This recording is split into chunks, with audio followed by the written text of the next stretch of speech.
Hey, basketball coaches and basketball players. My name is Alan from Al's Basketball Training, and today I'm going to talk to you about some 4-out basketball plays that you can run with a middle school basketball team. Let's get down to the clipboard. Let's check out these basketball plays.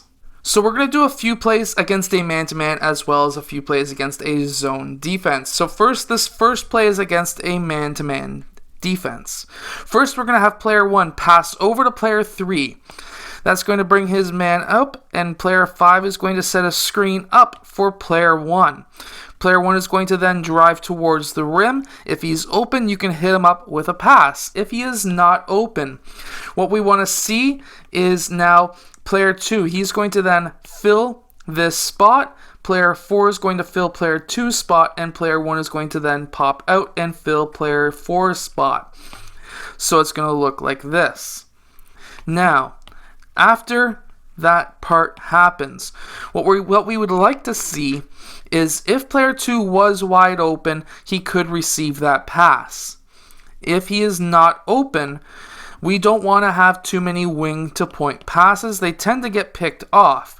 So, what I like to do in return instead is to have player 2 set a screen for player 3. Now player 3 dribbles up top. Now of course he could shoot that shot if it's open, if he can. Next, if he's not open to take that shot, once that screen is finished, we're having player 5. He's going to be now setting that back screen on player 2. Player 2 is going to then decide to cut baseline or down the middle of the key. Personally, it doesn't exactly matter all that much. If he cuts backdoor, if he cuts baseline, of course that's going to have to be a lob pass. If he cuts closer, then it's going to be a bounce pass to him. Now, if he gets that ball, whether it be through the front, through the key, or behind, it doesn't matter. He gets that ball, it's going to most likely draw a help defender, in which case he can now kick out for a shot, or player 1 can also see that and drive or cut down baseline. Could be a nice tic-tac-toe play, and that would be it. However, if that's not the case, if he is not open, then player 5 is going to be popping out, and now player 2 is in the low post, and we are still in our 4-out. This is what I like to call a motion, even though it's not your standard motion play. It's got 2 set plays that equal a motion, essentially. Now, if we were to pass the ball over to player 4, we would want player 2 to go over towards this side, in which case we can run the same plays, just on this side. That would be the only difference. Now, against the 2-3 zone, we can run, what I like to do is a high 1-4, and what that's going to do for us is have the player in the high post. Now, I generally wouldn't have player 2. Player 2 is usually a guard, but we would have player 5 in the high post. What's going to happen here is player 4 is going to pass into player 5, and at this time, that's going to be drawing player 5 red up to defend player 5 blue. At this time, I want to see player 4 cut through. He's not going to be using player 5 as a screen, but what we're doing here is if player 5, red, doesn't sag off to defend player 4, then player 5 could do a quick pass down to player 4 for a layup. That is essentially what we are hoping for. However, if player 4 gets to the rim, player 5 red sags off, player 1 came down, that kind of a thing happened, then what we want to see happen is player 4 will pop out. We don't want to see him pop out to this side. That's essentially a dead ball. We want to play on the overload. So we're going to have player 4 pop out after cutting towards the rim. We literally want him to stand pretty well underneath the rim for a second before he pops out, because even with him under the rim for a second, that may bring player 5 red back up enough so that we can pass down for a nice easy layup. So keep that in mind when you're explaining this play. If not, we have player 4 pop out to the 3-point line. Now at this point, let's say they defended it really well. What we're going to be seeing here is player 5 will still be down in the key, but player 1 is defending player 5.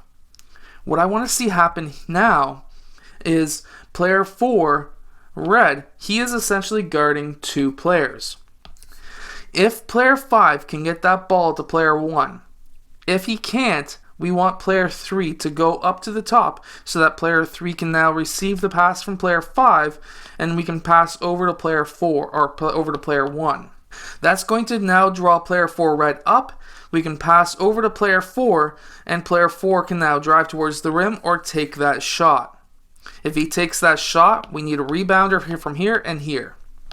If he doesn't take that shot and he drives, now we want to see player 5 going into the middle of the key, because that's going to drop player 5 red down so that now player 4 can pass to 5 in a layup.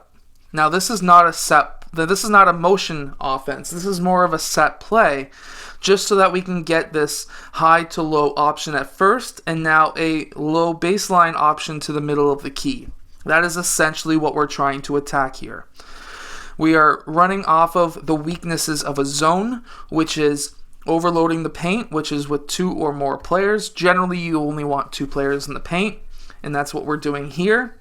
And also playing on the fact that the wing is only ever covered by 1 player, generally speaking, especially if there's a player up top, which means that we can now play off of 2 players to have a shot, 3-point shot option, or a drive option to open up a secondary layup. Now that second play is a little bit more advanced, but this third play that I'm about to show you is a little bit easier for that middle school level, but if you're coaching a high level, that play will work quite well. Okay, so now in this next play, we're again going to be having player 5 go to the high post. Player 1 is going to pass to player 5. That's going to be drawing player 5 red up to defend him, and from this weak side, we're going to be having player 4 cut towards that low block. Now, if player 5 is unable to see that because it is from the weak side, we will have a nice high to low pass happen. Now, if that's not an option, what I want to see happen is all these players shift over and player 4 pop out. Because what's going to happen is if player 4 is in the low post, that could bring player 4 red down. And in which case, by now having player 4 run up in front of player 4 red, what we're going to be seeing is player 5 able to pass out, and now we can set up either a 4-out motion or we can set up another set play. However, what you will find is that initial cut across the key will be open a lot of the time. I hope that these plays help your team win more games, of course, when the coronavirus is gone. Anyways, I hope that you're nice and healthy, and I will see you guys in my next video.